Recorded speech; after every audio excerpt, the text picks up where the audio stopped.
अध्याय 7 इतिहास प्रारंभिक राज्य। बच्चों, आप लोगों ने अध्याय 6 में वैदिक काल के जन और जनपद के बारे में पढ़ा है। लगभग 3,000 वर्ष पहले गंगा नदी घाटी में लोहे के बने औजार एवं उपकरण के प्रमाण खुदाई से प्राप्त हुए हैं। साथ ही मिट्टी के बने एक विशेष प्रकार के बर्तन, चित्रित धूसर पात्र प्राप्त हुए हैं। इन साक्ष्यों से स्पष्ट होता है कि वैदिक जनों की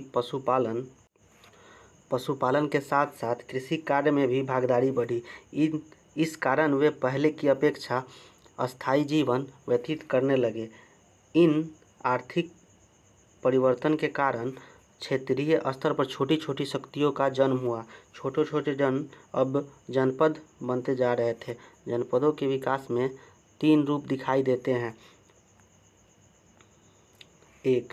अधिकांश जन अकेले ही जनपद की अवस्था प्राप्त कर लिए। मत्स्य, चेदी, काशी, कौशल। कुछ जन आपस से मिलकर जनपद का रूप ले लिया। पांचाल जनपद इसका एक उदाहरण है। अनेक जन अधिक शक्तिशाली जनों से पराजित होने के बाद मिला लिए गए। मगध द्वारा अंग की विजय इसका उदाहरण है। महाजनपदों का विकास। लगभग 250 वर्ष पहले वैदिक काल के कुछ जनपद अधिक महत्वपूर्ण हो गए। इन्हें महाजनपद काल कहा जाने लगा। बौद्ध एवं जैन ग्रंथों में हमें 16 महाजनपदों का वितरण प्राप्त होता है। इसमें अंग, मगध, काशी, कौशल, वत्स, अवंती, वज्जी, मल्ल आदि महाजनपद मुख्य थे। इसमें से कुछ महाजनपद आधुनिक बिहार की सीमा में भी स्थित थे। मानचित्र में सभी महाजनपदों को पहचानें। कौन कौन से महाजनपद वर्तमान बिहार प्रदेश की सीमा में आते थे?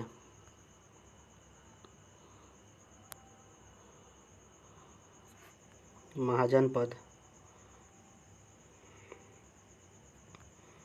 मत्स्य जनपद यहाँ था, अवंती जनपद यहाँ था, चेदी यहाँ था, लिच्छवी जनपद यहाँ था, अंग यहाँ था, पाटलिपुत्र, ये सब जनपद है, आप लोग देख लीजिएगा।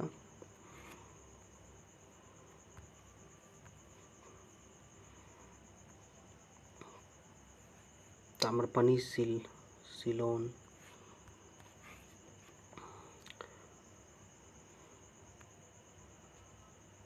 महाजनपदों में शासन का रूप एक जैसा नहीं था। कुछ में राजतंत्रात्मक शासन था तो कुछ में गणतंत्रात्मक। राजतंत्रात्मक व्यवस्था में राजा का पद वंशानुगत अथवा पैतृक यानी पिता के बाद पुत्र का था। जहाँ महाजनपदों की राजधानियाँ शासन का केंद्र थी। राजधानियों में राजा, सेना एवं राजा के कर्मचारी रहते थे। कई राजधानियों में किलेबंदी की गई थी जो लकड़ी, ईंट एवं पत्थरों की दीवारों से घिरी होती थी। ऐसा लगता है कि लोगों ने अन्य राजाओं के आक्रमण से डरकर अपनी सुरक्षा के लिए इन किलों का निर्माण किया होगा।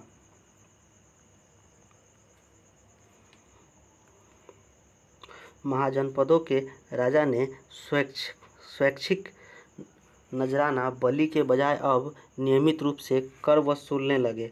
विभिन्न प्रकार के आर्थिक गतिविधियों से जुड़े लोगों, कृषक, कारीगर, व्यापारी, पशुपालक, आखेटक जिसे शिकारी कहते हैं, आदि से कर की एक निश्चित मात्रा वसूल की जाने लगी। फसलों पर लगाया जाने वाला कर सबसे महत्वपूर्ण था क्योंकि अधिकांश लोग किसान थे। प्रायः उपज का 16वां हिस्सा कर के रूप में निर्धारित किया जाता था, जिससे भाग कहा जाता था। कारीगरों, बुनकरों, लोहार, सुनार, बढ़ई को राजा के लिए महीने में 1 दिन काम करना पड़ता था। व्यापारियों को सामान खरीदने बेचने पर भी कर देना पड़ता था। करों की वसूली से राजा समृद्ध होने लगा। राजा अपने कार्यों को सुगमता से कर सके, इसके लिए कर्मचारियों की आवश्यकता होती थी। वे नियमित वेतन देकर सेना एवं कर्मचारियों की नियुक्ति करने लगा। ये लोग राजा के प्रति वफादार एवं उत्तरदायी होते थे। वेतन का भुगतान संभवतः आहत सिक्कों के रूप में होता था। इन सिक्कों के बारे में आप अध्याय 10 में पढ़ेंगे। मगध का उत्थान। मगध का फैलाव मुख्यतः आधुनिक बिहार राज्य के पटना एवं मगध प्रमंडल मुख्यालय गया तक था। मगध के उत्थान में इसके निकटवर्ती क्षेत्र में पाई जाने वाली लोहे की खानें थी, जो अच्छे हथियारों के निर्माण में सहायक थी। मगध राज्य गंगा नदी घाटी में स्थित होने के कारण उर्वर एवं उपजाऊ था। कृषि की समृद्धि एवं संपन्नता के कारण शासक वर्ग के लिए आर्थिक संसाधनों की प्राप्ति भी आसानी थी। इन क्षेत्रों में व्यापार एवं व्यवसाय भी विकसित अवस्था में था। मगध क्षेत्र के जंगलों में हाथी प्रचुर मात्रा में उपलब्ध थे, जिसकी सहायता से विरोधी राज्यों पर अधिकार करना आसान था। मगध के चारों ओर प्राकृतिक सुरक्षा के साधन थे। मगध की दोनों राजधानियां राजगीर पहाड़ियों से एक एवं पाटलिपुत्र नदियों से घिरी थी। इसके अतिरिक्त मगध में बिंबिसार, अजातशत्रु, महापद्मनंद जैसे योग्य शासक हुए, जिन्होंने अपने साहस और शक्ति से राज्य का विस्तार किया। मगध का प्रथम महत्वपूर्ण शासक बिंबिसार था। उसने अपनी स्थिति मजबूत करने के लिए कौशल को लिच्छवी राजवंश के साथ वैवाहिक संबंध स्थापित किए। अपने राज्य की पूर्वी सीमा पर स्थित अंग महाजनपद पर आक्रमण कर मगध में मिला लिया तथा नदी के मार्ग से होने वाले व्यापार को अधिकतम लाभ प्राप्त किया। इससे राज्य के आर्थिक संसाधनों में वृद्धि हुई। बिंबिसार का पुत्र अजातशत्रु अपने पिता के बाद मगध का राजा बना। उसने अपने पिता की साम्राज्य विस्तार की नीति का अनुसरण करते हुए कौशल और वज्जी संघ के साथ युद्ध किया। कौशल के राजा प्रसेनजित को युद्ध में पराजित करके काशी प्राप्त की। अजातशत्रु ने अपने मंत्री वत्सकार की सहायता से वज्जी संघ के सदस्यों में फूट डालकर उनकी शक्ति को कमजोर कर जीत लिया। अजातशत्रु ने अपने शत्रु राज्य अवंती से अपनी राजधानी राजगीर की सुरक्षा हेतु किलाबंदी कराई, जिसके अवशेष आज भी देखे जा सकते हैं। उसने गंगा, गंडक, सोन नदी के संगम पर स्थित पाटलिग्राम में सैनिक छावनी, सेना के रहने का स्थान का निर्माण किया, जो बाद में पाटलिपुत्र के नाम से विख्यात हुआ। अजातशत्रु के बाद उदयन मगध का राजा बना। उसने पाटलिपुत्र को अपनी राजधानी बनाई। उसके काल में मगध और अवंती की शत्रुता काफ़ी बढ़ गई थी। उस समय अवंती का राजा चंद्रप्रद्योत था। इसने कई युद्ध में अवंती को हराया, फिर भी अवंती मगध राज्य का अंग नहीं बन सका। शिशुनाग ने अंतिम रूप से अवंती, वत्स और कौशल पर विजय प्राप्त की। मगध के अंतिम नंद शासक घनानंद के समय में यूनानी विजेता सिकंदर भारत पर आक्रमण हुआ, लेकिन सिकंदर की सेना ने मगध पर आक्रमण करने से इनकार कर दिया, क्योंकि मगध के राजा के पास एक विशाल सेना थी। घनानंद एक अत्याचारी राजा था, इसलिए वह प्रजा में काफ़ी अलोकप्रिय था। इसका लाभ उठाकर चंद्रगुप्त ने घनानंद को युद्ध में पराजित कर मगध पर अधिकार कर लिया। मगध की समृद्धि एवं शक्ति की बुनियाद पर मौर्यों ने एक विशाल साम्राज्य की स्थापना की, जिसका अध्ययन आप अध्याय 9 में करेंगे। गणराज्य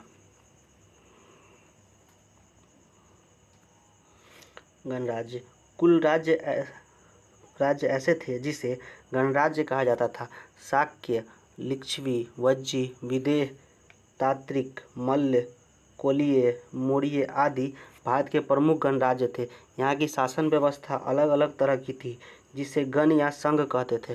गणतंत्र में शासक के प्रधान का चुनाव होता था। अधिकतर ऐसे गणराज्य छोटे राज्यों के होते थे, अतः यह आपस में मिलकर संघ का निर्माण करते थे। मगध के निकट वज्जी संघ, जिसकी राजधानी वैशाली थी। मानचित्र में वज्जी संघ की पहचान करें। वज्जी संघ 8 गण का संघ था, जिसमें लिच्छवी, विदेह, वज्जी प्रमुख थे। वज्जी संघ में विभिन्न गणों के राजाओं की एक सभा होती थी। वे राजा विभिन्न अवसरों पर एक साथ एकत्र होते थे। सभाओं में बैठकर ये राजा आपस में विचार विमर्श और वाद विवाद के माध्यम से किसी निर्णय तक पहुंचते थे।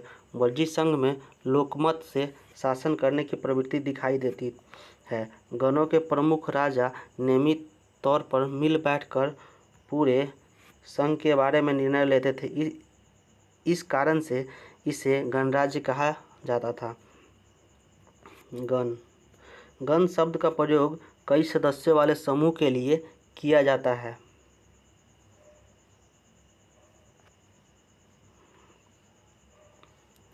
वज्जी संघ में लिच्छवी एक प्रमुख गण था। इसकी सीमाएं वर्तमान वैशाली एवं मुजफ्फरपुर जिले तक फैली हुई थी। बिंबिसार के काल में लिच्छवी लोग काफ़ी शक्तिशाली थे। यहाँ का राजा चेटक था। चेटक ने अपनी लड़की का विवाह बिंबिसार से कर मैत्रिक संबंध स्थापित किया। मगध के राजा अजातशत्रु ने लिच्छवी गण पर विजय प्राप्त किया। इसके बावजूद उनका राज्य अब से लगभग 1500 वर्ष पहले तक चला। गुप्त राजा चंद्रगुप्त ने भी एक लिच्छवी राजकुमारी से वैवाहिक संबंध स्थापित किया था। वज्जी संघ और अजातशत्रु। वज्जी संघ का यह वर्णन दीर्घ निकाय से लिया गया है। दीर्घ निकाय एक बौद्ध ग्रंथ है।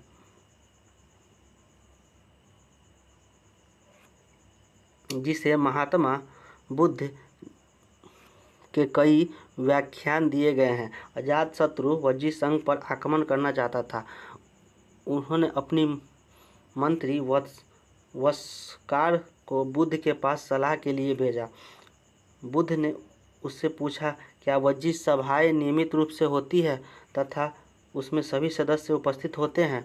जब उसे पता चला कि ऐसा होता है, उन्होंने कहा कि वज्जी वासी तब तक उन्नति करते रहेंगे जब तक वे पूर्ण और नियमित सभाएं करते रहेंगे, आपस में मिलजुल कर काम करते रहेंगे, पारंपरिक नियमों का पालन करते रहेंगे, बड़ों का सम्मान समर्थन, उनकी बातों पर ध्यान देते रहेंगे, वज्जी महिलाओं के साथ जोर जबरदस्ती नहीं करेंगे और उन्हें बंधक नहीं बनाएंगे, शहरों एवं गांवों में चैत्यों का रख रखाव करेंगे, विभिन्न मतवालंबी संतों का सम्मान करेंगे और उनके आने जाने पर रोक नहीं लगाएंगे।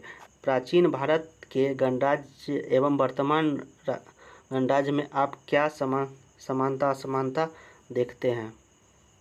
नगरों का विकास। लगभग 3700 वर्ष पहले सिंधु सभ्यता, जिसे प्रथम नगरीकरण कहा जाता है, लुप्त हो चुकी थी। उसके बाद अब दूसरी बार भारत में नगरों का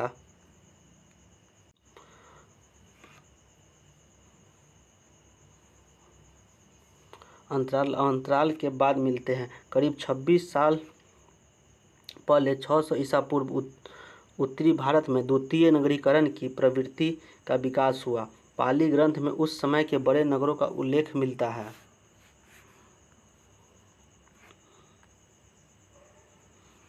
वाराणसी, वैशाली, चंपा, राजगृह, राजगीर, कुशीनगर, कौशाम्बी, श्रावस्ती, पाटलिपुत्रा, पटना आदि नगरों समेत लगभग 62 नगरों के प्रमाण मिलते हैं। नगरों के विकास में अनेक कारण थे और इनका विकास धीरे धीरे हुआ। इस काल में नगरों के विकास में आर्थिक, धार्मिक तथा राजनैतिक कारण प्रमुख थे। जैसे जैसे विशाल राज्यों का गठन हुआ, उसकी राजधानी भी अधिक विशाल और भव्य रूप धारण करने लगी। इस काल में अनेक नगर राजनैतिक और प्रशासनिक केंद्रों के रूप में विकसित हुए, जहां शासक, पदाधिकारी और सैन्य वर्गों की प्रधानता थी। गांव जहां कृषि आजीविका का मुख्य साधन था, वहीं नगरों में शिल्प और व्यापार जीविका के महत्वपूर्ण साधन थे। विभिन्न नगर विशिष्ट वस्तुओं के उत्पादन केंद्रों के रूप में विकसित हुए। इनमें कपड़े, बर्तन और अन्य शामिल थे। उत्पादन अधिक होने से इस वस्तुओं को दूसरे नगरों में ले जाने और बेचने का काम आरंभ हुआ। इस तरह से नए व्यापार के केंद्र भी बने और इनकी आबादी भी बढ़ी। कई नगर धार्मिक कारणों से भी विकसित हुए। किसी प्रमुख मंदिर या तीर्थ स्थान के आसपास पुरोहित, सेवक और अन्य कामों से जुड़े लोग अस्थायी रूप से बसने लगे और यात्री दर्शन के लिए आने लगे। इस कारण यह बस्तियां भी नगरों में परिवर्तित हो गई। स्मरणीय है कि ऐसे नगर अधिकतर नदियों के किनारे या उस समय के प्रमुख मार्गों के पास विकसित हुए, क्योंकि व्यापार एवं सेना के आवागमन के लिए भी यह सुविधाजनक था। प्रत्येक नगर के आसपास गांव भी बसे होते थे, जहां से नगरवासियों को अनाज और वस्तुओं के उत्पादन के लिए कच्चे माल प्राप्त होते थे। व्यापारियों द्वारा प्राप्त मुनाफा और राजाओं द्वारा प्राप्त कर ने नगरों को संपन्न बनाया। नगरों की आबादी भी बहुरंगी थी। इसमें शासक, पुरोहित, व्यापारी, शिल्पकार, मजदूर, सेवक और दास शामिल थे। इन अलग अलग वर्गों या जातियों के बसने के लिए नगरों को विभिन्न मोहल्लों या भागों में बांट दिया जाता था। इस प्रकार एक सुनियोजित नगरीय जीवन की रूपरेखा 6ठी शताब्दी ईसा पूर्व तक उत्तर भारत में विकसित हो चुकी थी। इस प्रक्रिया को द्वितीय नगरीकरण भी कहा जाता है। मानचित्र 65 पर नज़र डालिए, आप देखेंगे कि उस पर प्राचीन शहरों को अंकित किया गया।